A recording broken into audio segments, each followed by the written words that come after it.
آقا سلام، چطورید؟ من آتوسام، به چنل من خوش اومدین. امروز قراره با هم فضای یه نشیمن رو با محصولات ایکیا چیدمان کنیم.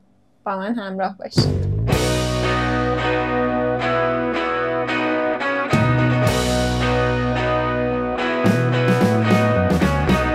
خب شروع میکنیم. این فضای نشیمنیه که قراره با هم چیدمانش رو انجام بدیم. ابعادش حدوداً 4.5 در 4.5 متره و نور طبیعی خوبی داره، همونطوری که مشخصه. سبکمون قراره مدرن باشه با پالت رنگی خاکستری، مشکی و سفید، ولی قراره خیلی گرم و صمیمی باشه این فضا. پس بریم سراغش. اولین چیزی که میخوایم اضافه کنیم به فضامون پرده است که بتونیم نور رو کنترل کنیم. من از این دوتا پرده میخوام استفاده کنم. پرده خاکستری با توجه به پالت رنگی که انتخاب کردیم و برای زیرش هم حریر سفید که توی فضامون به این صورت قرار میگیرن که همین اضافه کردن پرده با اینکه خاکستریه بازم تونست کلی فضا رو گرم کنه اگه به تفاوت قبل و بعدش دقت کنید، چون که رنگ پرده ها درسته که خاکستریه ولی خاکستری گرمه. حالا میریم سراغ تیوی و میز تیویمون. چون که سبکمون مدرنه، من نمیخواستم از میزای آماده استفاده کنم و میخواستم یه چیز ساده باشه. به خاطر همین من از این باکس های ایکیا استفاده میکنم توی دوتا سایز 35 در 35 و 35 در 70 که خودمون یه میز تیوی بسازیم. حالا میریم که چیدمانشون رو انجام بدیم که در نهایت میز تیویمون به این صورت میشه. یه میز مدرن و ساده و کاربردی. بعدش هم که تیوی رو قرار میدیم. حالا میریم سراغ مبلمون. من برای یه مبل خیلی راحتی و صمیمی و لش و لوش‌دار انتخاب کردم که این مبل به رنگ خاکستری که به پالت رنگیمونم بخوره. ولی قبلش چون که من نمیخوام مبلمو به دیوار روبروی تلویزیون بچسبونم و کل فضا رو باز بذارم، یه دونه کنسول انتخاب کردم که این کنسول خیلی دوستش دارم، از محصولات جدید ایکیاه، که این کنسول رو اینجا قرار میدم. متریالش هم چوبه و کمک میکنه که فضا گرمتر بشه، که اون خاکستریای زیاد فضا رو یه خورده خنثی کنه. و دوباره قبل از اینکه مبل رو بذاریم نیاز به چی داریم؟ نیاز به فرش داریم که من برای فرش یه فرش با متریال طبیعی انتخاب کردم که دوباره به اون گرم شدن فضا کمک کنه. و این فرش رو انتخاب کردم. خیلی بافت زیادی نداره ولی جنس گرم و نرمی داره، خیلی خوشم میاد از این جنسا. و حالا بالاخره مبلمون رو میذاریم، ولی مبل رو خیلی نمیچسبونم به کنسولی که گذاشتم که هم دسترسی باشه به چیزایی که توی کنسول قرار میگیره، همین که یه فضا ایجاد کنیم، یه مسیر باشه برای کسایی که میخوان برن سمت تراس، حتما مجبور نباشن از فضای وسط عبور کنن. و اینم شد جای مبلمون، به این صورت قرار میگیره تو فضا. آیتم بعدی که نیاز داریم چیه؟ میز جلو مبلی که من این آیتم رو انتخاب کردم که از لحاظ متریالی هماهنگ باشه با کنسول پشت مبل، ولی فرمش رو گرد انتخاب کردم چون که کلا فرمای گرد توی فضا باعث میشن که حس حرکت و صمیمیت بیشتری تو فضا ایجاد بشه و من از این فرم گرد استفاده کردم. بعد از اون میخواستم یه صندلی اضافه کنم چون که هنوز توی فضامون جا داریم برای نشیمن، ولی چون که مبلمون خیلی حجیم و سنگینه توی فضا، تصمیم گرفتم که صندلی که انتخاب میکنم خیلی حجم نداشته باشه، که به خاطر همین این صندلی رو انتخاب کردم که رنگش مشکیه ولی یه جورایی با فضا ترکیب میشه به خاطر طراحی که داره و خیلی فضا رو سنگین نمیکنه. تقریبا چیدمان کلی فضا انجام شد و اون آیتمای مهم توی فضا گذاشته شد. الان من حس میکنم که نورپردازی فضا خیلی یک نواخت شده و میخوام یه دونه لوستر یا لوستر، نمیدونم، فکر کنم هر دوتاش درست باشه، یه دونه لوستر اضافه میکنم این لوستر جز محصولات ایکیا نیست، چون که اون لوستری که واقعا به این فضا بیاد توی محصولات ایکیا پیدا نکردم دیگه. این یه دونه رو ببخشید، ایکیا نیست. ولی خب رنگش رو مشکی در نظر گرفتم که با اون صندلیمون هماهنگ باشه و شما ببینید قشنگ فضا رو گرم میکنه. نورش خیلی زیاد نیست ولی سایه هایی که ایجاد میکنه، اون گرمی کمی هم که میده تاثیر خودش رو میذاره توی فضا. یه دونه میز برای کنار مبل میخوام داشته باشم که من این میز رو انتخاب کردم از ایکیا که رنگش مشکیه، متریالش و متریال صندلیمون هماهنگه و فرمش با فرم مبل هماهنگه و خیلی فضای زیادی رو اشغال نمیکنه. یعنی برای انتخاب میز بغل مبل حتما نیاز نیست که هم متریالش با اون متریال میز وسط یکی باشه، هم فرمش یکی باشه. میتونن کاملا متفاوت باشن و این هماهنگیه رو با یه آیتم دیگه توی فضا ایجاد کنیم. خب این از این. حالا یه خورده میچرخیم میریم توی این زاویه.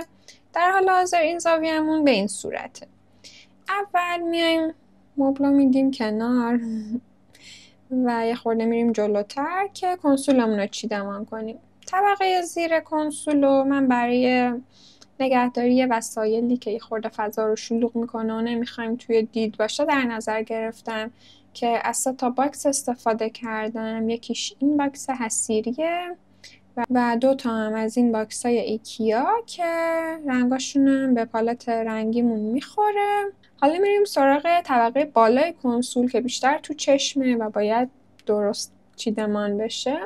اینجا من از این آینه ایکیا استفاده میکنم و یه دونه گلدون سفید، چون که توی پالت رنگیمون سفید داشتیم و اینجا یه خورده سفیدمون کم بود و کلا من سفید رو برای ایجاد کنتراست یا اون تضاد توی فضا خواستم که تو پالت رنگین باشه که خیلی دیگه تاریک نشه فضا. یه دونه هم ساعت میذاریم اینجا، ساعت مشکی کوچولو. من این ساعت رو خیلی دوست دارم، خودم هم یه دونه قرمزش رو دارم،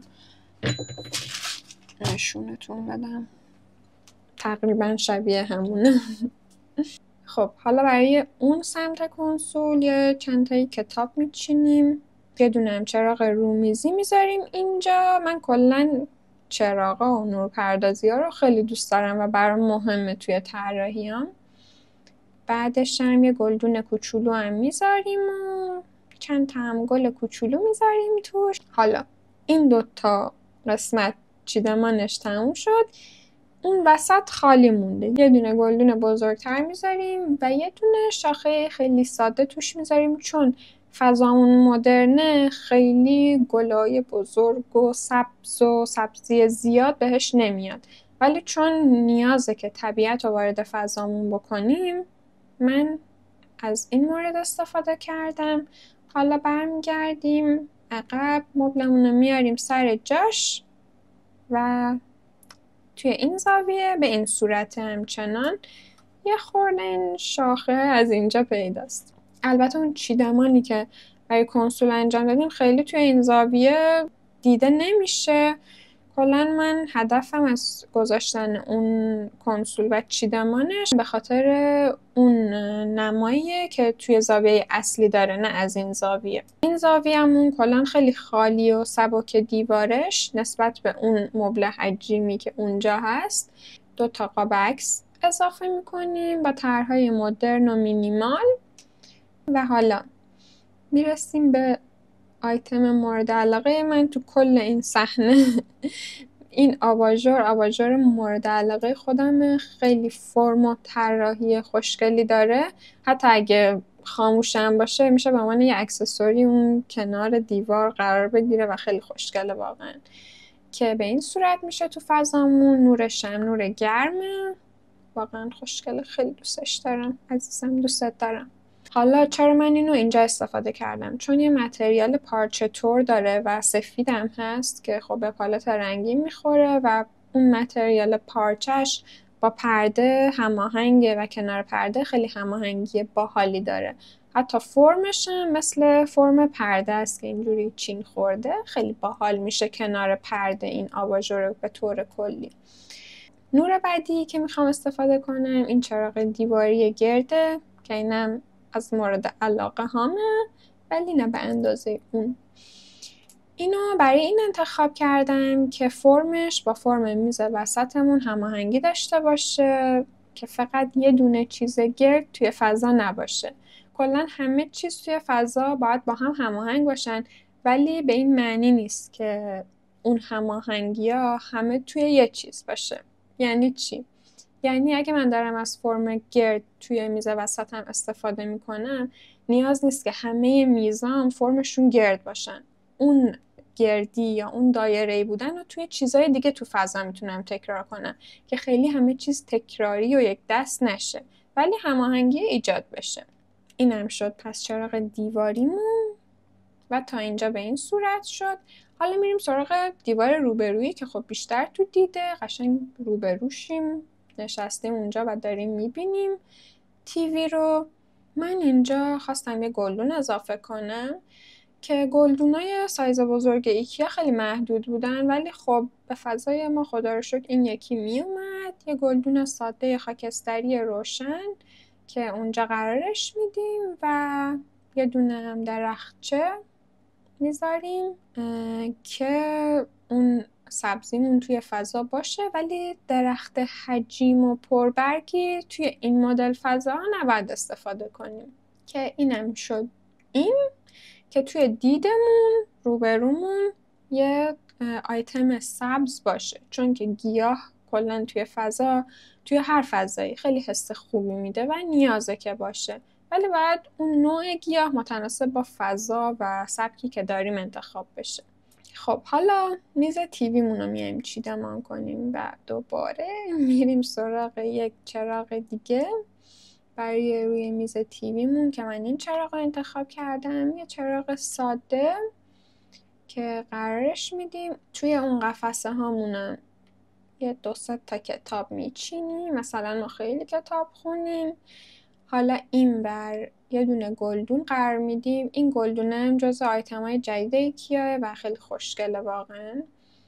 توش گل میذاریم و آیتم بعدی که میخوام اضافه کنم این شمعدوناست که 3 تا، ولی من برای اینجا 2 تاشو میخوام استفاده کنم. یه دونهشو میذاریم توی اون باکسای طبقه پایین کنسولمون، اگه نیاز شد برش میداریم. بعد فعلا واسه اینجا 2 تاشو استفاده میکنیم. و آیتم بعدیمون یه دونه ساعته که من ساعت و مشکی در نظر گرفتم با فرم گرد که دوباره یه هماهنگی ایجاد بشه. الان اگه دقت کنید ما 3 تا فرم گرد تو فضا داریم، یه دونه ساعته، یه دونه میز وسطه و یه دونه اون چراغ دیواریمون که هیچ کدوم رنگ و متریالاشون یکی نیست و توی فرم با هم دارن هماهنگی ایجاد میکنن. و اینم از ساعتمون و این زاویه‌مون تموم شد. حالا برمیگردیم به زاویه اصلی خودمون و تموم. خیلی خوشگله نه؟ بگید که خوشگله، بگید نه، نظر واقعیتون رو بگید که چطور شده. حالا میریم یه خورده مجله و شیرینی خوری و اینا رو میز وسطمون میذاریم که خالی نباشه. یه دونه هم گلدون اینجا میذاریم که این گلدونه رو من انتخاب کردم برای اینجا و یه 2 تا هم کتاب اون پایین میذاریم. یه دونه لیوان میذاریم برای این عمویی که قراره اینجا لش کنه، بالاخره یه قهوه بنوشه دیگه. خب حالا بریم که چی کار کنیم اگه گفتیم. حالا از اونجایی که من گفتم نورپردازی خیلی برام مهمه و به نظرم باید کلا مهم باشه، میخوایم که تاثیر این نورپردازی رو توی فضامون ببینیم که به چه صورته. الان نور روزمون رو داریم و همه چراغایی که استفاده کردیم روشنه، هرگز نشه فراموش، لامپ اضافی خاموش، ولی نه ما همه رو روشن میکنیم. خب الان میخوام توی نور روز این تفاوت رو نشونتون بدم که اگه فقط اون لامپای سقف روشن باشه و اگه فقط اون لامپایی که اضافه کردیم روشن باشه چه تفاوتی توی فضا ایجاد میشه. الان هر دوتاشون با هم روشنه و من میخوام که این نورایی که اضافه کردیم همه رو خاموش کنه. این فضای ماه بدون نورای اضافه و فقط نورای سقفمون روشنه. حالا برعکسش میکنیم. این نورای سقفی رو خاموش میکنیم و فقط اون نورا رو روشن میکنیم که فضامون به این صورت میشه. من که اینو بیشتر دوست دارم، نمیدونم نظر شما چیه. خب حالا بریم ببینیم توی شب چجور میشه. این فضای شبمونه بدون نورای سقف و فقط با نورایی که اضافه کردیم توی فضا.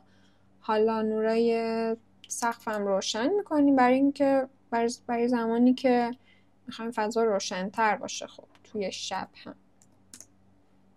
که به این صورت میشه اگه بخوایم کل نورا روشن باشه. حالا بریم ببینیم اگه اون نورای اضافه‌مون توی شب خاموش باشه فضامون چجور میشه. اینم فضامون فقط با نورای سقفی.